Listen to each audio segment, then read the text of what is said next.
bien bonjour les amis, j'espère que vous allez bien, que vous vous portez bien vous et vos proches. Est-ce qu'il y a une relation entre le Covid-19 et la 5G? Il y a un peu de bruit en ce moment, un peu partout dans le monde. Alors des gens qui mettent en relation les symptômes qu'on peut percevoir chez un malade de Covid-19 et les problèmes de santé que peut causer les antennes relais de la 5G. C'est des antennes qui sont censées amplifier des signaux électromagnétiques à des fréquences hyper élevées qui peuvent atteindre jusqu'à 60 GHz. Il paraît que c'est quelque chose de tabou d'en parler.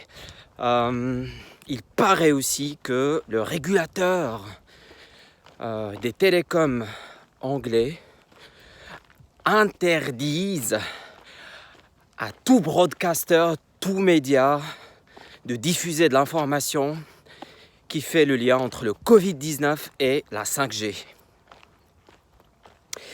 Il paraît également que Wuhan, non seulement cette ville ou cette région qui est industrialisée et puis qui est connue par un air pollué, il paraît que c'est la région qui a déployé en premier les antennes 5G. Alors, est-ce qu'il y aurait vraiment une relation entre ces deux-là? Un autre médecin également à New York qui déclarait que les malades qu'il recevait, les gens qui étaient atteints par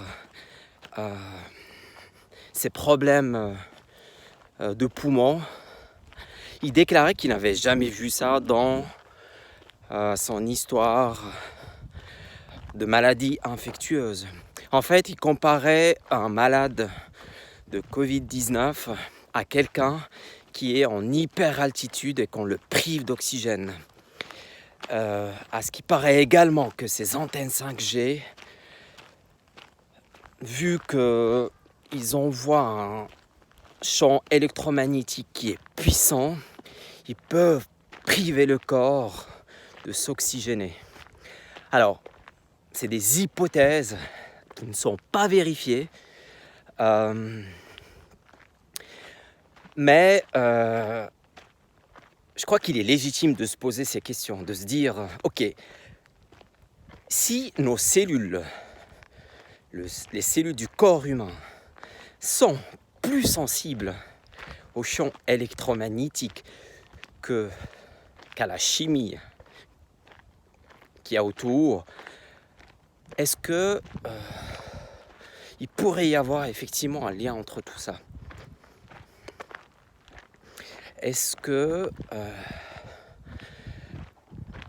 ça serait une explication de la propagation de cette merde auprès des humains?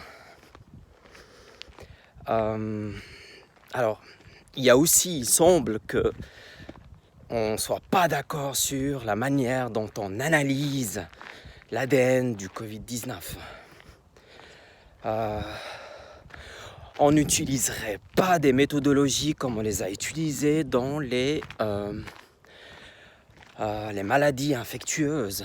À ce qu'il paraît, c'est que dans l'analyse qu'on fait, on ne relève pas non plus la quantité de virus qu'il y a dans le corps, parce que ce serait un élément hyper important pour déterminer la gravité de la maladie infectieuse. Il paraît également que le matériel ADN, l'objet analysé, ressemble parfaitement et à l'identique d'un bout de code, d'un bout d'ADN, de la toxicité que une cellule peut sécréter lorsqu'elle est exposée, lorsqu'elle est atteinte, lorsqu'elle est intoxiquée. Alors, on fait le lien entre la toxicité d'une cellule et beaucoup d'autres choses. Le stress, la peur, le tabac,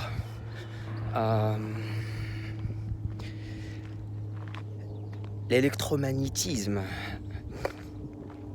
Lorsque ces choses-là agissent sur les cellules, le système immunitaire pousse ces cellules à sécréter ce type de toxicité. Et du coup, la question, encore une fois, elle est légitime. C'est-à-dire que si on compare le bout de code qu'on a déjà dans nos cellules, dans le passé, à quelque chose qu'on nommerait code ADN Covid-19, et que ça soit identique, est-ce que ça rend ces tests-là crédibles ?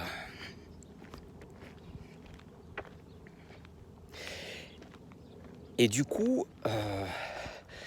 si effectivement ça s'avère que c'est le cas, que ce bout de code qui est presque majoritairement en nous explique le cas ou le nombre de cas de gens qui sont atteints par le Covid-19, presque quasiment tous. Bon, c'est des informations que j'ai pu un peu collecter à gauche et à droite. Alors, elles ne sont pas vérifiées. Il n'y a pas d'études scientifiques qui les prouvent, qui les confirment. Mais ça nous pose, ou ça nous pousse à poser des questions sur tout ça. Ce soir, je vous prépare une super vidéo par rapport au contenu, avec un contenu hyper riche pour décrire les maladies liées au diabète 2, comment cela se développe et comment le mécanisme, quand il commence à lâcher, comment il se comporte. Voilà, je vous aime, je vous dis à tout bientôt. Mouah.